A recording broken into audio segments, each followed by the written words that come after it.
Assalamualaikum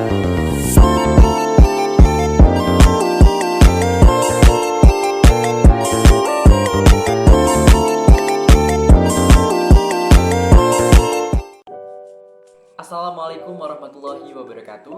Perkenalkan, saya Muhammad Inana Zulfa dari kelas MIFB tahun 2023 dengan NIM A013230050. Di video ini, saya akan menyebutkan beberapa perusahaan dengan penerapan program keselamatan dan juga kesehatan kerja, serta saya akan menyebutkan beberapa perusahaan yang sudah berhasil menerapkan zero accident. Selamat menonton. Penerapan program pelayanan keselamatan dan kesehatan kerja dan perusahaan dengan zero accident. Nah, sebelum kita masuk membahas perusahaan dalam dan juga luar negeri, kira-kira kenapa sih perlu penerapan K3D perusahaan? Berikut adalah alasannya. Yang pertama adalah melindungi karyawan. Tentunya, ketika perusahaan sudah menerapkan K3, karyawan akan terlindungi dari bahaya yang mungkin terjadi ketika bekerja. Yang kedua adalah kepatuhan hukum. Yang ketiga adalah meningkatkan produktivitas. Ketika lingkungan kerja sudah aman, nyaman, dan sehat, tentunya produktivitas karyawan akan terus meningkat. Yang keempat, mengurangi biaya.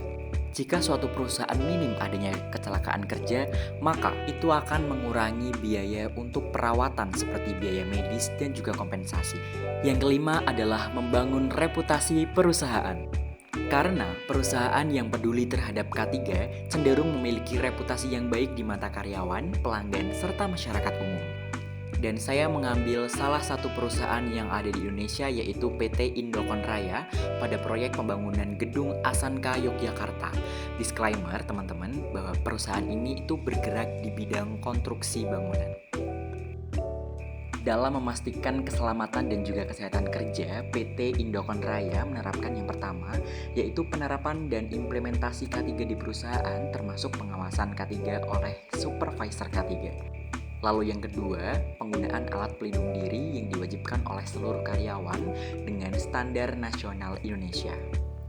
Perusahaan ini melakukan dua evaluasi. Yang pertama yaitu evaluasi penerapan K3 di PT Indokon Raya dengan tujuan untuk mengetahui bagaimana implementasi K3 pada proyek konstruksi di perusahaan tersebut.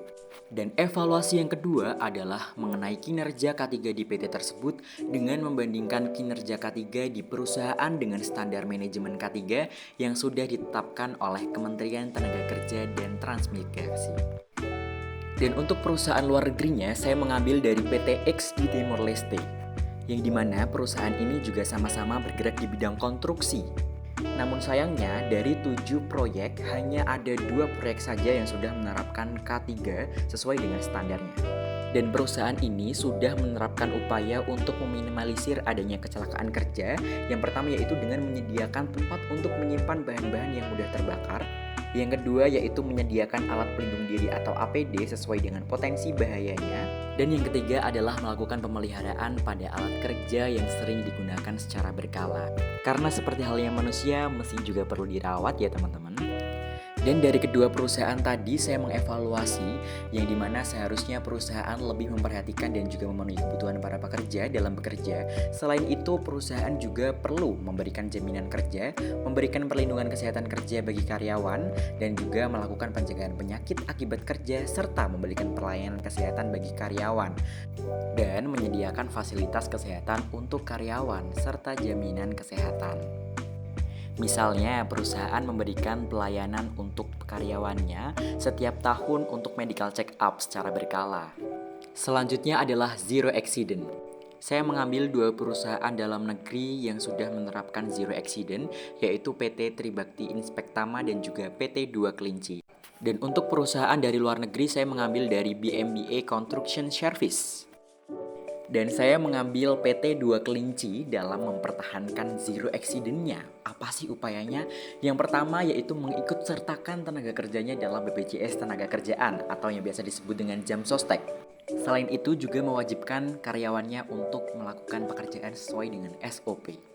Lalu yang kedua, membentuk divisi P2K3 atau Panitia Pembinaan Keselamatan dan Kesehatan Kerja sesuai dengan Peraturan Pemerintah Nomor 50 Tahun 2012.